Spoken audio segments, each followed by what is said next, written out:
And members online, we are rolling, ladies and gents, just like that, the battleground. Let's find out where we're going for game 2. Now, XD had a draft that seemed really good for controlling space on Tomb of the Spider Queen. It didn't work out. They might be able to get a little bit of a better one here. We've got the map pick from LFM going to BOE. Battlefield of Eternity. Obviously, a little bit different here in the playstyles, the two-man lane. The solos will have a little bit of a higher priority in the draft. We see a lot of Tracer tasks that we saw earlier today in Europe. Can be very oppressive if you're in control, and I like the map in general. It's just fun I like the Diablo maps the best. Like, I don't know why, I just think they're amazing maps. And it's a very well made and really fun to watch two-lane map, you know, and I've got a little bit of a harsh opinion on two-lane maps. This is the one that I like. This is personally. it. Yeah, me too. Yeah. It's just that the objective just feels right, doesn't it? And the way that the mercenary camps work, it's just all perfect. The map's fantastic. And yeah, you see a lot of different styles of draft too. You know, we've seen Tracer show up on this map. You can see Sylvanas sometimes on this map. You know, over in Korea, they pull out Sergeant Hammer on this map. So Thrall with Crash Lightning sometimes, or even just standard Thrall for the boss race. Like. It's a lot of fun, and you know, obviously we saw XD open the draft with the Phoenix and the Hanzo, and I still think there's a big case to see the side of XD looking to utilize Talking Trees on Hanzo if they can. Hami on Tassadar it seems likely because you've got the threat of Tracer, you've got the threat of Hanzo. There's a lot of big heroes that work with that. So let's get going, and we'll see how these teams want to approach it. Okay, here we go. First pick, first ban this time, over to XD. And we've seen them take, you know, quite a bit of time with their choices, as they should. Very important matchup. But yeah, I actually do see similar bans this game as we saw last game. So the Medivh, you know, the Maiev, those double M heroes. You know, you can see Garrosh is banned out. Hanzo plays a specific role on this map, able to race that the Immortal so well, better than any other hero in the game. Never outmatched. Well, XD decide to ban him. They had the opportunity to go for the first pick. They just want to take him off the tables here. Could be the Malfurion first pick for them. You know, considering that they have that option, we will once again see Maiev removed. As you said, going to be a pretty consistent theme in this tournament. Yeah. So it was either, I would say, either one of Maiev, Medivh, and ladies and gentlemen, let the games begin. We got Medivh as the first pick for XD here. Very spicy one coming into this game number 2. He's a powerhouse. Loss of utility, control, and just offensive pressure available. Starting that quest talent out early too, just gives him so much more power with the Master's Touch. Being able to start that at level 1 in his newer form. Next 2 picks here, the Garrosh, Stukov, Malfurion, a lot of the big picks available, and of course some of those assassins that excel in the damage on the table with no Hanzo. Yeah, Phoenix is up. Now that Hanzo is not here, race becomes more valuable, you know, as supply and demand works. So Greymane a little bit more valuable than not right now. And we see Garrosh and Malfurion picked up. This is one of my favorite combos right now, especially to cast. You know, Garrosh is such an aggressive warrior, and this is a heavy skirmish map. You know, you're always stepping into that jungle area. You're always looking for picks as this Garrosh, and it's fantastic to watch. And it's so powerful. You know, Garrosh is nigh unmatched. And if you're able to afford to just go play Tranquility with the Garrosh, Garrosh is, you know, just harder to kill the lower his HP is. You get even more armor with the Tranquility. That healing becomes very oppressive with Malfurion, just keeping that Garrosh barely alive. And, you know, I've seen team fights where the Garrosh has no right to live, and he is just getting through everything. Yeah, he just walks away with that 45 armor just sitting there. Yeah. Feels bad sometimes. XD, they're taking their time. I think that you can use this Medivh and kind of push yourself into a Greymane comp. You know, you've got shields for Greymane. He's looking pretty safe against Garrosh Malfurion. We could possibly see that come through. Phoenix up. Which other warriors do we got? Johanna is a pretty consistent match into this Garrosh. And there's Greymane and Stukov. Stukov, the very likely answer here, trying to pick that one up before it gets banned. You have the counterpart Malfurion for LFM, so that does make a lot of sense. And then Diablo, of course, banned out. Probably one of the best answers. Yeah, just got to take away that percent damage.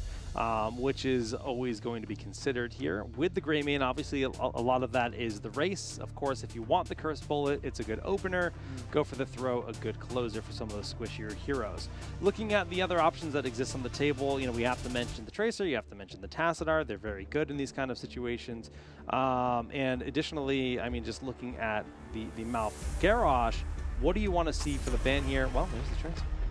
The Tracer could make sense because if they locked in like a Tracer Tassadar, that could be pretty scary to play against. But here we go. It's, you know, it's traded on that Genji again, and then the Li Ming.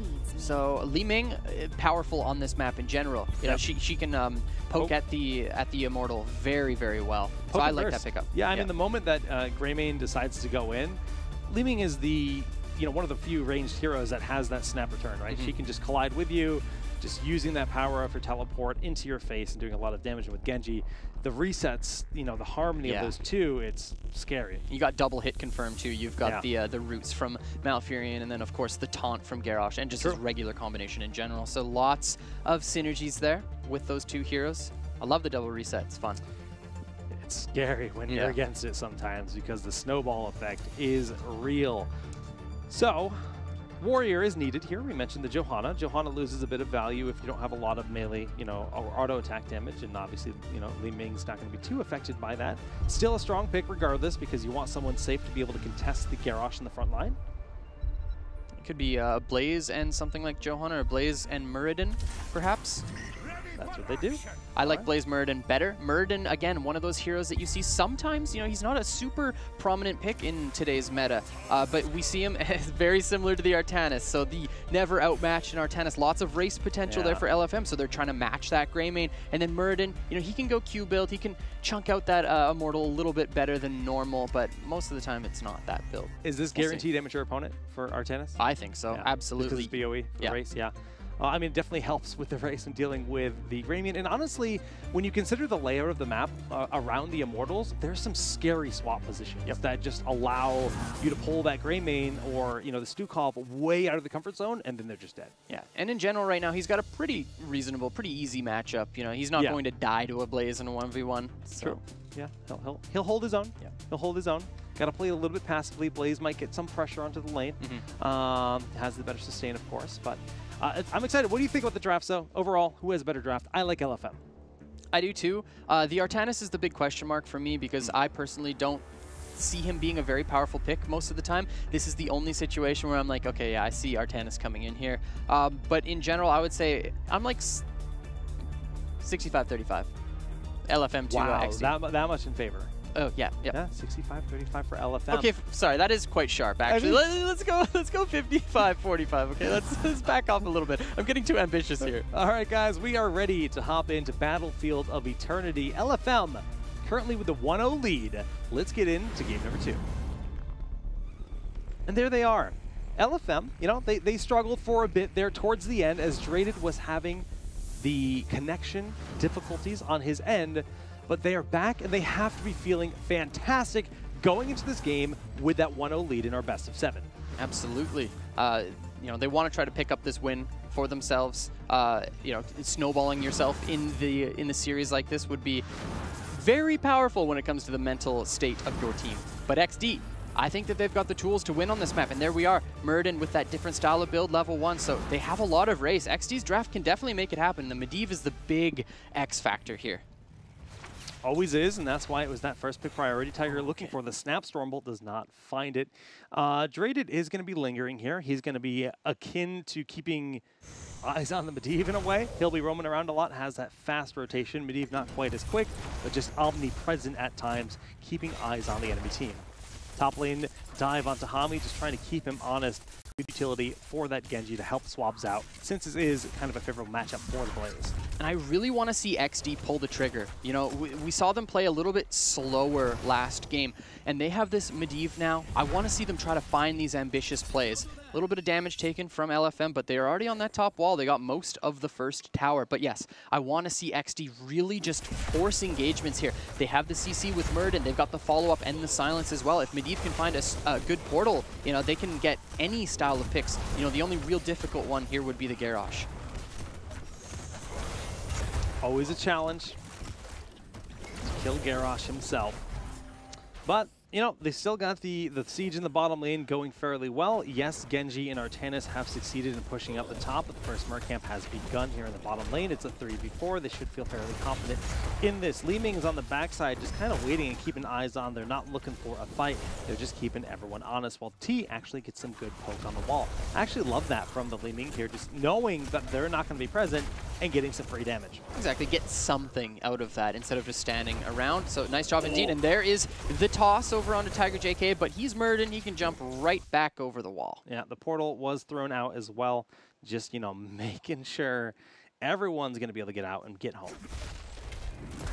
And I like the fact that XD are playing a little bit, you know, faster so far. We see them taking away this camp. They need to be more aggressive here. They have this Medivh. Again, they can take trades with those Force of Wills. Medivh now rotating top, trying to help out Hami a little bit because camp went over to LFM as well, and they have taken the entire wall at this point.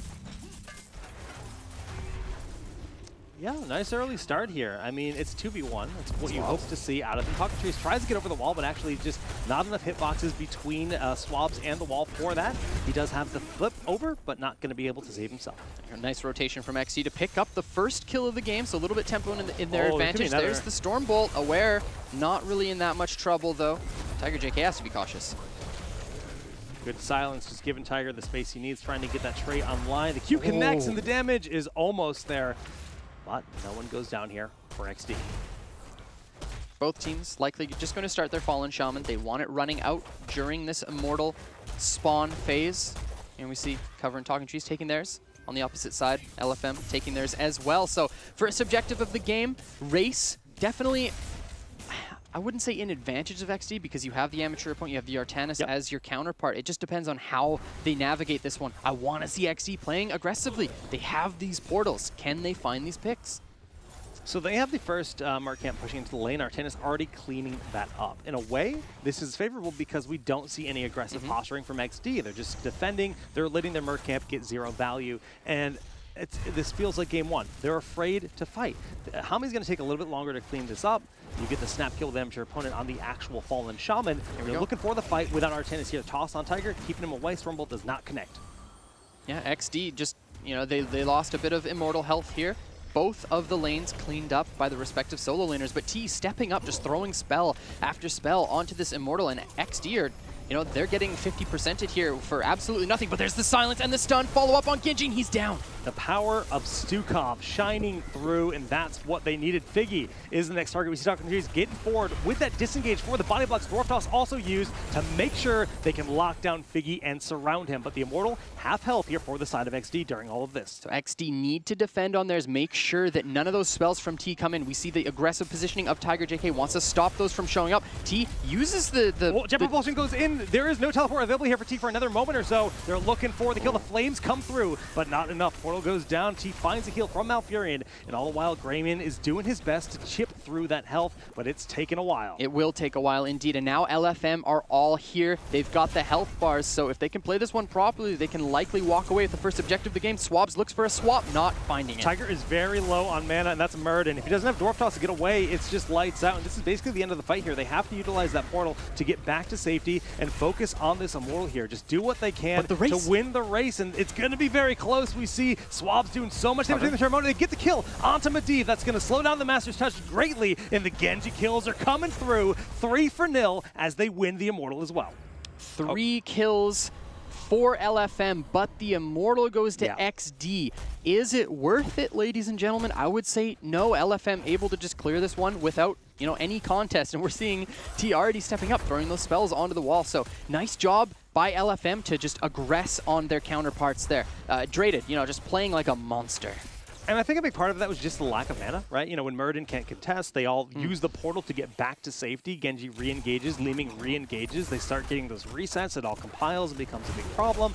And, you know, if you don't have any mana, well, you're just overextended. Yeah. And Cover, of course, he ended up dying there. Not finished where the Master's Touch stacks. So his power spike is going to be pushed a little bit later on in this game. It's a big deal. Yep. Back to 1 stack of the Master's Touch as we speak. And we do see LFM in firm control, about to get another tower down here. They're going to start the neutral camp in the bottom lane, and the pressure is being put onto the top, just kind of swapping sides, trying to get the experience that they need. That's the one big thing that's still quite even in this game, is that XP. So what do you think about the Quicksilver bullets here for Greymane? I think it's the right choice given the circumstances. If this game continues at this pace, we're definitely going to level 20.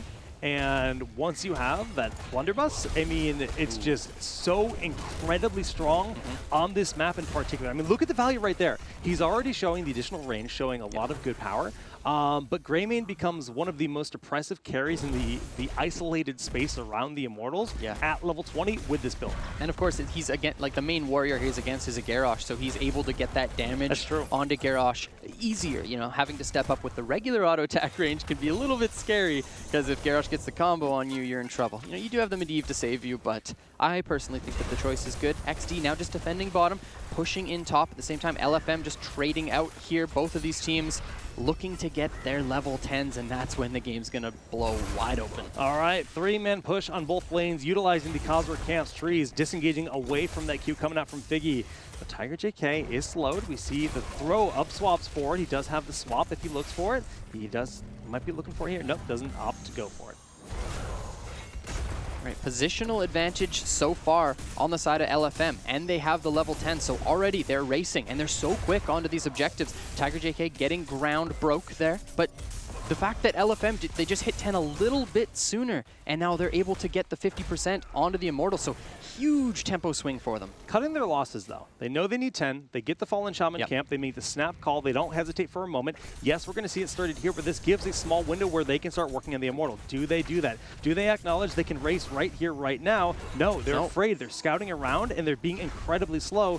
Although it's a likely situation, Fallen Shaman camp's being kicked up, they didn't know immediately, and they lost a lot of time. Yeah, that even 5 seconds here is huge. It's infinite time. It's a lifetime. And I'm actually noticing that this is the biggest difference so far between LFM and XD. It's just the speed at which they make the calls. Because most of the time so far, we've seen these teams making, you know, the right calls under most circumstances, but they're just sometimes too slow, and that will absolutely cost you. Like you said, they got the round in the chamber. They're just not pulling the trigger. Exactly. And it's really been apparent in these first 2 games of the series, but still very even, 10-10. Anyone's game right now. Tiger JK is going to get that 3rd wind online, or the 2nd wind online, momentarily for the healing. That will allow them to re-engage. Wave pushed in bottom for XD too, so a little bit of minions lost for LFM, but it's not the end of the world. You know, you're even in XP. The only real thing that matters here is picks and this objective. But right now, LFM, they're the ones defending, so they have the advantage technically. If they're able to find a swap, especially into a stun, it could be huge. The silence was just a little slow to get the lockdown on the Draded. The re-engage here from the Warriors going in. Big floating swipe, trying to buy space. We do see the Medivh coming out with that isolation, but Muradin is isolated himself with Hami. Muradin goes down. Hami finds jet propulsion, but no! Knocked back by the Li Ming, and this is just looking beautiful for LFM. These ranged assassins for LFM are really, really impressing me. There was, I call it the poik, you know, where you change the positioning on an enemy with the Li Ming, and then you get the kills there. T, having to move from backing onto this stun circle. All right, back into the Dark Nexus, I suppose, as we have Tiger JK with a pause this time around. Opposite side, and this could just be a number of things. We don't know the reasoning here. No. But looking at the state of the game, Master's Touch is, you know, only at 6 stacks. So Medivh, he's been getting plenty of value in the defensive side, but the offensive side, his damage is going to be a little bit lackluster compared to what it might be in a different situation with those early kills. But again, it just feels like they're waiting for the tanks of LFM to come at them. That's literally what these fights feel like. It's like, and okay, that's what happened. When are you going to pressure us? Oh, here you come? I guess we'll back away now. It's like, hold your ground, man. Fight. They have to like push out waves, wait for them to know that an assassin from LFM are rotating, portal onto him, and kill them. Like, you have the stun, you have the snap follow-up, you got Greymane. You know, he can kill anybody. So they need to find that surgical execution with this comp. Because have we seen one of these portal plays yet? Not really. We've seen defensive portals, almost strictly. And, you know, it's definitely a resource that they have with that Medivh, with the constant vision you can have, that they just haven't been utilizing. And even when we saw the Immortal phase, the halftime show, they had their camp. They made the right call. But then they waited. They waited. They waited. They could have brought that boss down to about 40% HP. I think so too. No problem. If they just said, hey, Medivh, fly in the middle, get a general idea of what's happening, we're going to start on the boss. And they spread everyone out, looking around, trying to figure out where the enemy team was. They're on the Fallen Shaman camp, so they don't see them, and they waited, they waited. They're playing safe, but sometimes, like, when you have that Medivh, you have to use that resource, say, good enough, and take the risk, right? Like, yes, someone could be waiting in the bush in the top half or something. You don't know, but you can at least start it, right? You have Greymane, step them forward. Yep, I agree. It's a huge tool having that Medivh, and we're not seeing it really utilized to its full strength right now, but, you know, it very well might in the near future. We'll have to find out. But if LFM just continue to take these objectives over and over, they're just going to choke their opponents out. And you know, it gets difficult when LFM just have so much momentum in these games to come back, because XD, I want to see them playing from an advantage. Because, you know, you have a hyper-aggressive player like Tiger. If he's leading the charge the whole time and everyone's following up, everybody's getting those kills with him, I feel like we would see a much different XD under those circumstances. It's just they can't get it. It's been close. I mean, the Stukov silences have been good, and that's something that can be monster in this game. But they've really struggled, I think, against the double warrior. I feel like that's the bigger problem here, right? The fact that it's not just Garrosh, but the Blaze that can come at any time and kind of set up the Genji to look for the Li Ming or something like that, that's making them really just feel vulnerable. Because if you notice, like the Garrosh and the Blaze, they're always flanking. They're always on opposite sides, pressuring two fronts, trying to make them feel uncomfortable, and it's really well done by LFM, and they're making their solo lane just look a lot better. And totally just, you know, crushed my own thought, realizing that it's Artanis, not Blaze. But still, the Blaze is just not feeling like it's controlling that space well enough, because the two fronts are being lost on the side of XD. Yeah, and exactly. The Artanis has actually done such a fantastic job so far, because I loved what LFM did in that last team fight. They find an engagement, and then the ley line followed up, and it's like, okay, this is XD's opportunity to really like push into this team fight. And then suppression pulse right on top of it. It's like, okay, well, we can't actually do damage, so yeah. So the Artanis has actually been really powerful here so far. I mean, you got to give credit to every single player on the side of LFM, though, just looking at the wave of force, denying the jet propulsion its retreat. Right? That's like insult to injury. It's just like, it feels so bad to just be like, no, shut down. Like, oh, I'm safe. I can stick around for it. Nope. Nope, Li Ming's got your number. And the constant resets makes it really hard to keep track of. Does she have... You basically have to say Li Ming always has every ability in those kind of fights, because, you know, Muradin had just died. Everything came off, you know, came off cooldown for Li Ming, and bam, snap. Like, so very well done. I think the only other thing that's standing out to me in this series is we're seeing the players of LFM be willing to Hearth and refill their mana, like, fairly often. I saw in the right before that fight, Garrosh went and tapped well, came back. That's when they pressed the offensive. We're not really seeing XD do that as much, right? And, you know, sometimes in these extended fights, that could make the difference. Yes. Yeah, having those wells, having the ability to tap, fill up your resources again, and then push back into a fight is huge. But yeah, we haven't really seen that. You're right. But seriously, my biggest thing is I want to see XD utilize these portals a little bit better, find their pickoffs, because even if you get one kill, be it on the Genji or the Li Ming, then that means that the rest of LFM, they have to digress. They have to get away from the map, or else you're just going to continue to control everything with the portals, and then XD can try to find their way back into the game with you know, an immortal of their own.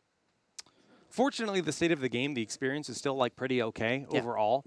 But this Immortal could very well change that. We're looking at a 65% shield Immortal that's going to be pushing in. 2 members currently dead here on the side of XD. We'll have a 4-man defense for the most of it and 5-man for the end of it. But it's tough. It really is. I mean... But guys, we are currently waiting for a reconnect, I suppose. So thanks for bearing with us. I know the Dark Nexus has just been pulling player after player into its grasps. It is a deep and dark void indeed, my friend. But hopefully everybody will just be able to, you know, get back in and be able to play. Because as we said, we want all of these teams to be able to play with their regular rosters at full strength, because that's what they deserve. You know, they've worked so hard to get here. At least the Open Division teams, you know, the HGC teams themselves, are a little bit of a rocky you know, situation in the HGC, and that's how they end up here. But they deserve this opportunity to really just prove themselves, and that's what we want to see. Now, LFM, I mean, you know, we mentioned this earlier. They have played in every single Crucible, and this is their first time playing as the pro team defending their spot.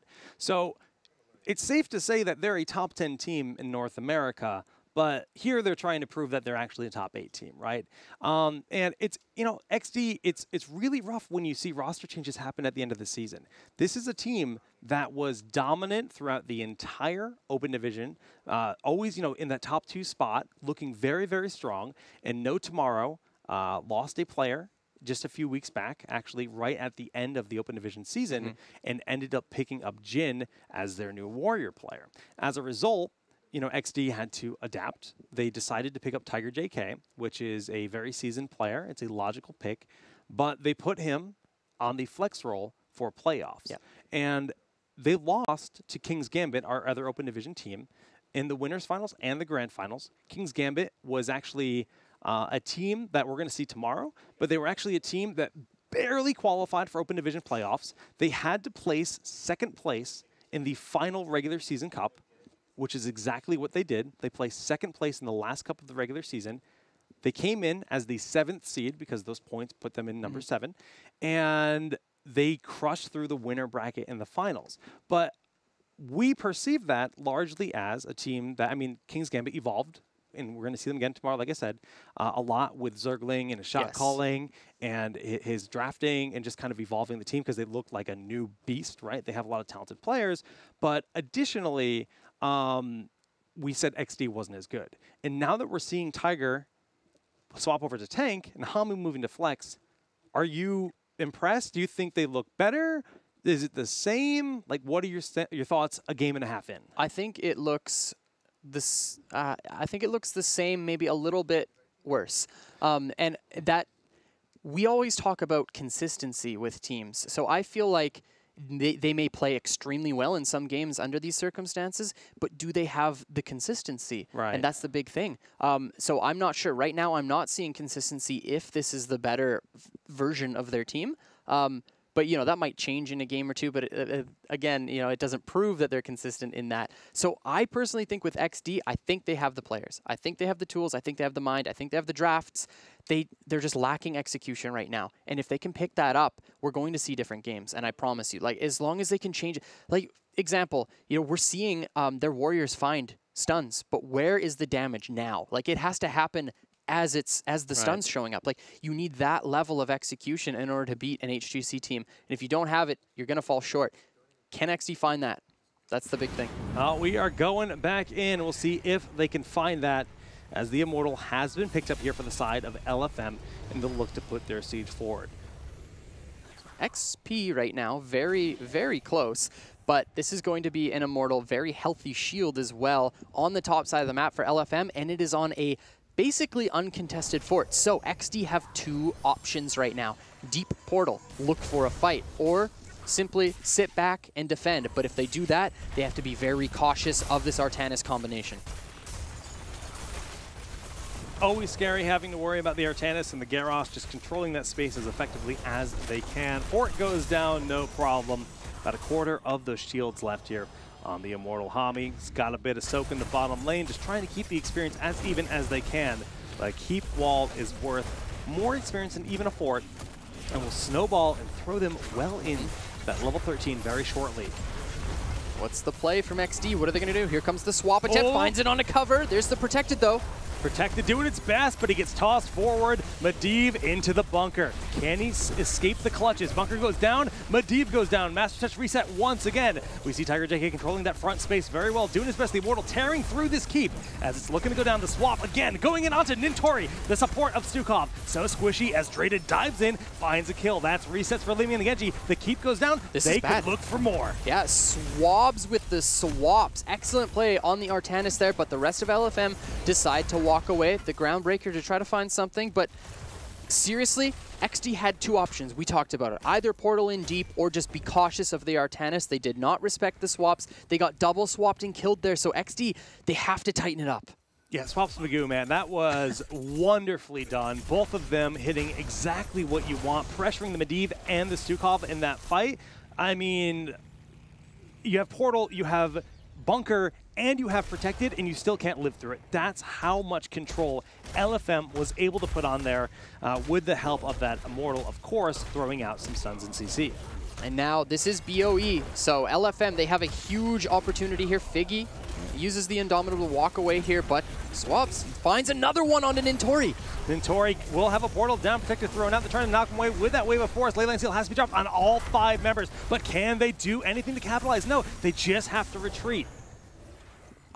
Is that an opportunity to just look for a fight? Yes, they're not level 13 at that point, but they perhaps could have found a single kill, which would have got them 13. They have go for the throat, but XD decided to walk away from that one. And given the landscape on this map right now, look at top. Yeah. 2 catapults walking in, a little bit of Khazra, you know, salted in there for flavor. So this is a huge wave for LFM, and this is going to be continually pushing top for the rest of the game, and XD do not have a global to respond to it. By the way, goat cheese is just the worst flavor, and I hate it. Let it be known. So we have 13 to 14. I mean, even talent tiers. Next Immortal up in 15 seconds. We're going to see the Fallen Shaman get picked up for both teams, but obviously the Catapults give a huge advantage to LFM with their 1-level lead. You mentioned the snap call. They need to just find an aggressive portal and kill someone. But, I mean, when you look at the tools, we got Ice Block from Malfurion. I mean, Genji has an arsenal of tools. You just have to look for Li Ming and, like, pray or what? Yeah, I mean, it does get harder and harder as those new tools start showing up. But, yes, anyone. You can even kill Artanis if you get him in a CC chain. He's not that tanky. But right now, XD, they do have their Fallen Shaman camp pushing top, so that's going to alleviate some of that catapult pressure. So XD feeling good about that one. But right now, they're just sitting in defense. This is the perfect opportunity to look for a portal. They have to find something. All right, there's the Gyros. They're looking for the body blocks. Jet Propulsion goes in, but we have the kill. It's 1-for-1, however, as Genji's getting resets for his team. Medivh has gone down once again, so no Master's Touch this game. Tiger JK on the opposite side of this fight, looking to control the space. Swap's trying to pressure the Immortal the best he can, just knowing he has the amateur opponent. They're looking for the kill on him. The silence is out, but the nice wave of force going down, force them away. Looking for the Swabs Tranquility coming in with the shields onto Swabs, and he's living for a while. Tiger eager for that kill. They will find it. Drada just flowing in and out of these fights, but not able to find anything further. And here we go, ladies and gentlemen. XD finding 2 kills here. Now, can they get the Immortal damage? Talking Trees immediately onto the top side, looking to try to get as much done there as possible. Meanwhile, the rest of XD position bottom. They're trying to just stop damage coming through, but there's the little bit from the Li Ming. And top is huge for XD right now. That's so big. The fact that the lane that they're losing just got a fort, that gives them a lot of experience. It brings them way closer in this game, but they're still behind when it comes to that health on the Immortal. Figgy taking a lot of damage in the front. Draded is deep right now. Posturing behind, putting the pressure onto Nintori, but Figgy is super loaded. They have to throw out the suppression pulse to slow things down, and that's where you see the defensive posture, but that will wear off just now as Trees is ready to do damage once again. Drada just dancing in and out of these fights, playing so well on the Genji, and he's just looking for these E's just to chunk out the opponents here, but you know, no race damage going over to XD, so LFM can play this game forever. You know, they are the ones who have top constantly pushing in. They're the ones at the advantage, and now Draded is probably going to look for something a little bit more aggressive in a few moments here, but at the same time, LFM close to 16. What is their choice? They're diving in with the Genji. Draded looking for the kills, but they have the lockdown. Leyline Seal is going to be there to look for the kill. They will get it. Snap kill going on to Li Ming. Next target is Figgy. If they can get it, Genji is getting so much damage. Oh, the huge shield coming through from the Medivh and getting them out of harm's way. Draded is absolutely monstrous on this Genji, doing so much damage. The members of XD are so low. Figgy in a bit of trouble. Draded now onto the backside, looking to get resets with his E. All right. They need to just kind of hang out around the bunker and wait for Stukov to get another heal out, because it's a longer cooldown. Trees backing up here, starting to work on the Immortal. Draded is going to continually look for this. He has eyes on. He knows that's a low target, which is why you see 3 members posturing, and just Tiger and Hami looking to hold the front line here. Swabs wants to step forward, get that damage with the amateur opponent, and that's going to really pressure and force the fight here. There we go. The rest of XD responding to it. Now, the Indomitable was perfect there. Tense moment right now. They need another snap kill. T is starting to poke from the top left side after the respawn. And when you consider, again, Hami, no mana, Tiger low on mana, they just can't overstay once now again. 16s too, coming in very soon for LFM. So XD have to concede. Yep. All right. I'm glad they backed up though. Yeah. So this now, again, XD Faster rotation, go top, clear that, look for 16. They're sending nobody top right now. The minion wave is just crashing in. This is the speed we were talking about. They absolutely had the time to go top and pick up this wave. This is so slow from XD, and I know they can do this sort of thing faster, because if they get 16, now they can find another one of those portal fights on bottom side.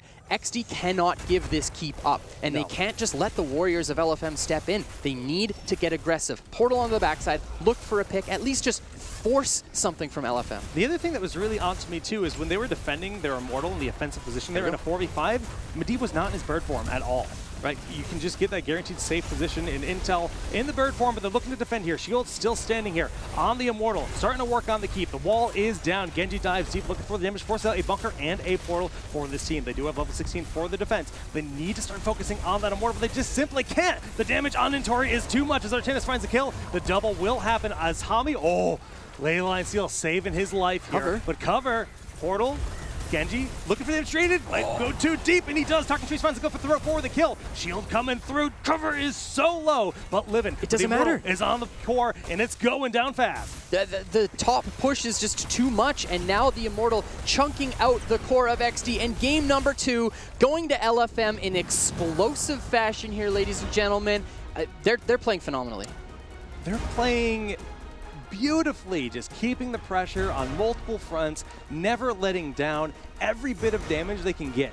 If it's Li Ming poking the wall, if it's Li Ming poking the boss, is making the difference, because this slow fight that we're seeing from XD, where they're just kind of waiting for the ideal moment, it's not coming, and they're paying the price. Absolutely agree. Speaking of that, that's the perfect opportunity. Your Li Ming is stepping up, and she is throwing spells at a neutral top and bottom Immortal. Portal onto her and kill her. I really feel like XD could have done that a number of times, but they weren't snapping. They weren't pulling the trigger. I think a lot of it is credit to Draded though, because Draded is spending a lot of time hiding. He's just waiting in a bush and saying, the moment you step forward, I'm pressuring your back line. So if you commit resources to try to collapse onto my Li Ming, I'm on Nintori, killing him. And we've seen it pretty much every single fight where Draded is just, his presence alone or lack thereof when they don't know where he is scaring the life out of XD and forcing them to just play afraid. Yeah, he's playing so very well. And of course, the Artanis pick was absolutely clutch there for LFM, finding pick after pick, especially during that top push, you know, getting the swap onto a Medivh. You know, the one target that you want to find. Usually he can force a will himself and portal back out, but not that time. It was insane. And then a follow-up one onto Nintori. So just Swabs just showing why they elect to choose a hero like Artanis, which is something we don't traditionally see. Yeah, I mean, that's the map to do it for sure, but also like just Wave of Force, denying portal entries, like a lot of really nice play. We are ready for the Battleground selection of game number 3.